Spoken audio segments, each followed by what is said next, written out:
The most common question I get outside of actual real estate questions of the market and homes and stuff like that is, how do I become a realtor? This actually isn't a hard question to answer, but for some reason, all of the resources when I was looking to become an agent online were actually really convoluted in exactly how to become a realtor. So I'm going to go step by step in how exactly you can become a realtor in Alberta. There are four main criteria in which you must have to be eligible to get your real estate license in Alberta. So the first is you have to be over 18 years old. The second is you have to have a high school diploma or equivalent. The third is you have to be eligible to study and work in Canada, whether that's a visa or whether you're permanent resident. And then the fourth one is you have to have some piece of identification, government identification. So if you have those four, step one is good, you are good to go. The next step is to go onto the Real Estate Council of Alberta website, the RECA website, and create an account so that you can upload all of your documents to prove your eligibility. So that will be your high school diploma, your passport, or any other documents, depending on your situation, so that they can perform a sustainability review. That will include things like seeing if you had any bankruptcies in the past or anything that might affect your potential to be a realtor. And so that will cost you around $100. And so once they get back to you, they go through all the information and they complete that, then you're ready to actually get licensed. The first course that you have to do is the fundamentals of real estate. That's $12.50 for the course. It's all online. It's all self-guided. So there's no teacher. You're doing it on your own, going through all the booklets, doing the practice exams and quizzes and stuff like that. There's a few practice exams online for the Alberta exam, believe it or not, if you want to do that. I think there's you can do part of it for free, and then the rest of it you have to pay for if you want to do the full exam and do it multiple times and stuff like that. And then you do the residential real estate course, which is $800. So both of those have exam proctoring fees. And so those are around $100. So for each course, you have to do an exam. One of the biggest mistakes I actually made when I was taking the course was thinking that because the fundamentals of real estate course was almost double the price of the residential real estate course. Once I finished the fundamentals of real estate course, I thought, well, because it's way less money, it's probably a shorter course, but they're actually pretty much the exact same size. And so as you're budgeting your time and whether you're doing it part-time or full-time, then just adjust that accordingly. Once you finish the first one, you're halfway there. So you have to finish both before you can move on to the next step. The next part is going to be the actual courses. So the first is the fundamentals of real estate course. The second is your residential real estate course. So the fundamentals is $1,250. The residential is $800. And both of those will also have an exam proctoring fee. So the course is self-guided. So you do the course by yourself at home. You go through all the modules. There are some practice exams online if you want to do that.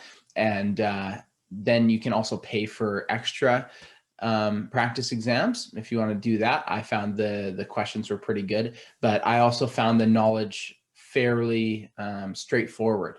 If you understand it, if you go through the information and make sure that you know it, then you should be good for the exam, in my opinion. You need 70% on the exam. So once you pass both of those exams, then you're on to the next step. The next step is choosing the brokerage that you want to go with. And the brokerages have two main components that you should really look at when you're interviewing brokerages. The first thing is what they provide to you. What kind of training do they provide? What kind of mentorship do they provide? What kind of extra options do they provide? And then the second part is the fee. So the fee is really broken down into three parts. There's the servicing fee, there is a commission split, and there is a deal fee. So some brokerages will have a combination of the three. Some will only have one or two or three.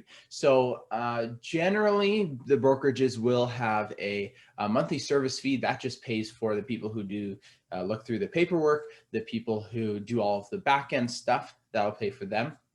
Most brokerages will have a monthly fee or a commission split. So if you're in the beginning of real estate, you've just started, you're not going to have a lot of deals. So what you're going to want to do is probably go on the commission split. Sometimes it's 80-20, sometimes it's 60-40, depending on the brokerage you go with. And so if you say make a $6,000 commission or $10,000 commission, then they're going to take $2,000, $4,000 off of that, depending on what your split is.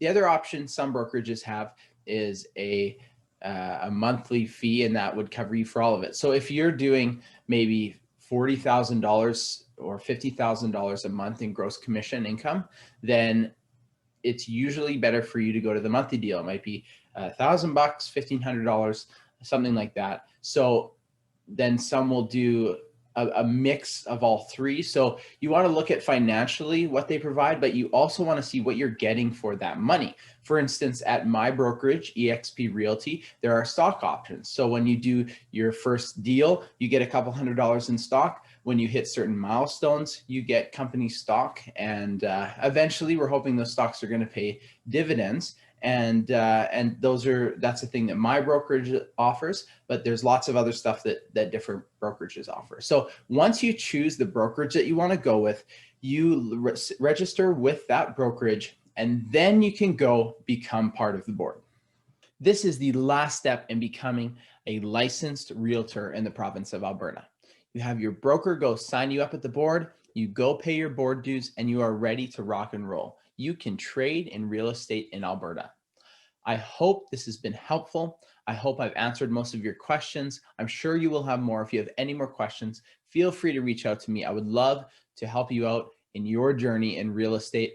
I know that I wish I would have had someone come along with me and do that when I was getting ready to do real estate, but I'm so thankful that I can be here to help you. If this has helped you, please give me a little like in the corner. Takes no time and no effort, and it really helped me out. So until then, thanks for watching. I'll talk to you soon.